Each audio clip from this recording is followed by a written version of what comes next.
Welcome to NTR Takeout. Today we're looking at some TikTok news concerning Trump tariffs, interest rate reductions, the drug cartels, cryptocurrency, and more. Please be sure to like the video and subscribe to the channel. Always feel free to drop those comments below. I need everyone to get on their Zooms. Clock in. Lock in. Matter of fact, look at what's happening.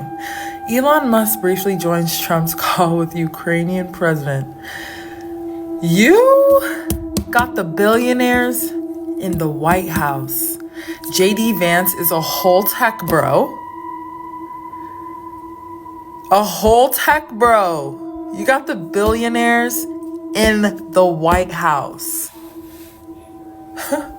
I'm actually not I'm not sure how this is gonna go, but I think we all know exactly how it's gonna go. We've seen this before. Some of the richest men in the world have already become even richer as a result of President-elect Trump's victory. According to the Bloomberg Billionaires Index, the net worth of Elon Musk, one of Trump's most vocal allies, increased by more than $26 billion. And that was just yesterday. The wealth of Oracle co-founder and fellow Trump supporter Larry Ellison grew by nearly $10 billion. And the net worth of Amazon founder Jeff Bezos jumped by more than $7 billion. Breaking U.S. news you might have missed today. About 1,100 workers at Toledo, Ohio Jeep plant face layoffs as company tries to reduce inventory. 40 escaped monkeys are on the loose in South Carolina. Arizona High Court won't review Kari Lake's appeal over 2022 governor's race defeat. Jackson mayor and other local Mississippi officials accused of bribery. The Colorado funeral homeowners accused of letting 190 bodies decompose are set to plead guilty. Flooding closes interstate as heavy rain soaks southeast Georgia. Thousands ordered to evacuate as powerful wind-fed wildfire burns homes in Southern California. Chinese man cycles across the U.S. to show that human nature is good. Republican David McCormick flips pivotal Pennsylvania Senate seat, asks Bob Casey. Kashika to Tent Rock's National Monument in New Mexico is set to reopen. Social media influencer known for racing dies in crash while speeding, NYPD says. I would like to take this opportunity to congratulate him on his election as President of the United States.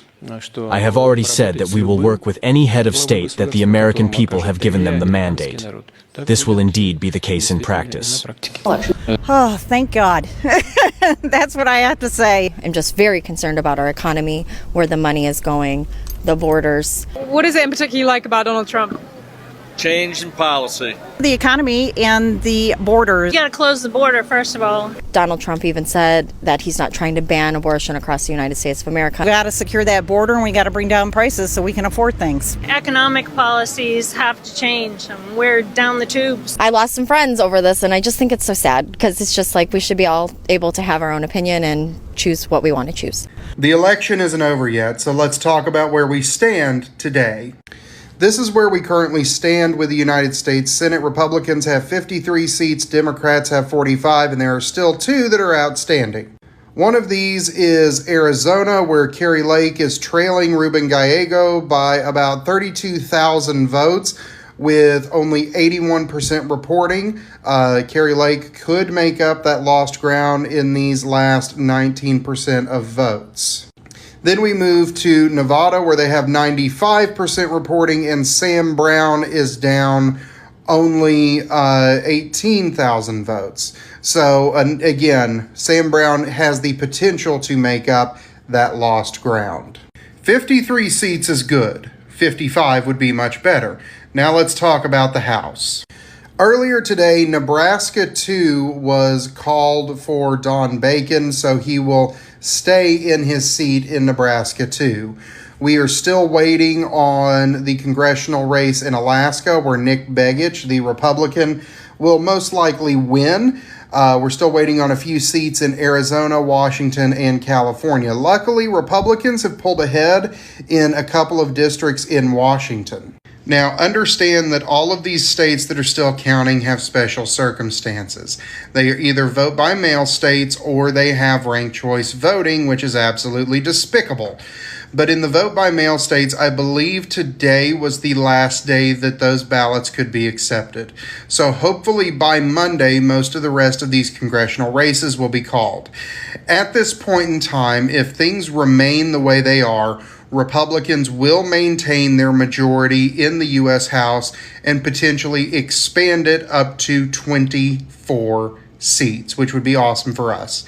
So right now we've just got to be patient, wait for these last few mail-in ballots to come in, wait for the ranked choice voting states to do their liberal magic, and then we will move along. Trump's tariffs are going to cause price hikes, layoffs, no bonuses for Christmas, all kinds of things. Companies are getting ready, and I'm going to show you. U.S. suppliers, importers prepare for promised Trump tariffs. In this article, they go on to talk about how people or companies are pre-buying products and materials and all of that to be prepared for the tariffs that are coming because they're having to use all of their cash. That means people are going to not get their Christmas bonuses. They're going to not get raises, all kinds of things, and eventually there'll be layoffs. Retailers are already preparing for Trump's tariffs that threaten to upend the economy. Trump's win could lead companies to push up prices. Here's why. You can go and read all these articles. Trump vow on new trade war sends shockwaves through supply chain. Importers scramble to move up orders. Companies ready price hikes to offset Trump's global tariff plans.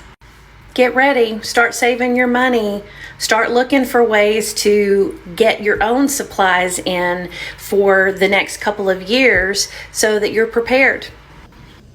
There's the latest report. There's the latest report up there. U.S. job growth blows past expectations. Unemployment rate falls to 4.1%. In August, it was 4.2%. Went down. What does that mean for cryptocurrency? Is that good? What does it mean for the economy? Is that also a good sign, supposedly?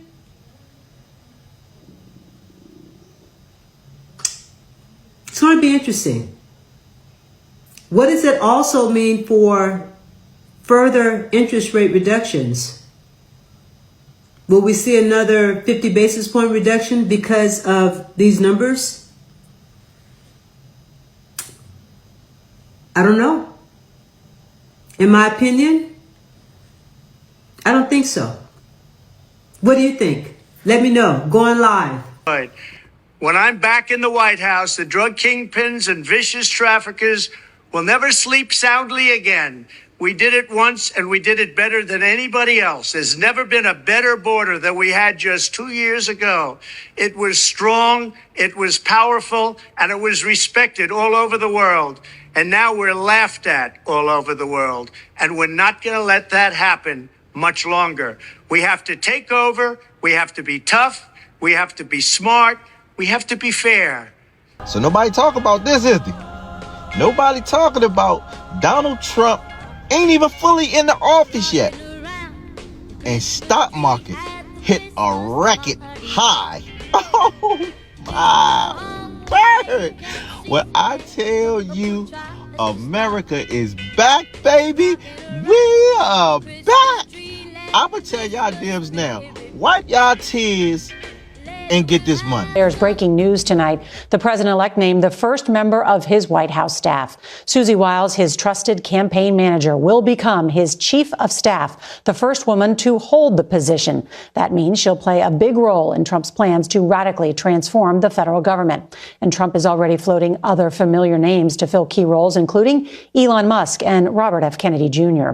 At the White House today, President Biden underscored this will be a peaceful transfer of power. CBS's Robert Costa spoke today with the president-elect. And good evening, Robert. So what did you hear from the president-elect? Good evening, Nora. Earlier today, I called President-elect Trump. He said he's very busy working on setting up his team and will soon lay out his policy goals He also talked to me about his political coalition, and he said he views the movement that lifted him to victory as historic and suggested it gives him a nationwide mandate support as he works from Florida and prepares to return to the White House. And there is growing influence on the country's politics. We have seen that Latinos are playing this role as a last great wild card in the electorate, and they will only continue to do so. Expect even more funding and stricter policies aiming to drive down illegal crossings. Number one, tougher urban crime policies. Trump has proposed spending over $2 billion on federal programs to bolster law enforcement and public safety. He aims to offer financial support to police departments nationwide while also encouraging community policing initiatives. He would back increased funding for security measures, emphasizing the Second Amendment. Trump isn't even in office yet. He had a phone call with Mayor Eric Adams today,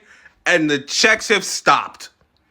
Watch this clip. No longer issue vouchers to migrants to pay for food, ending a controversial program that had repeatedly come under attack by conservatives and the checks have stopped. You are no longer getting endless money to cause inflation, and you are no longer giving money to non-Americans. It's not happening. It's not happening. Trump made one phone call and let them know you can stop it now or you can stop it on January 20th, but it's gonna stop.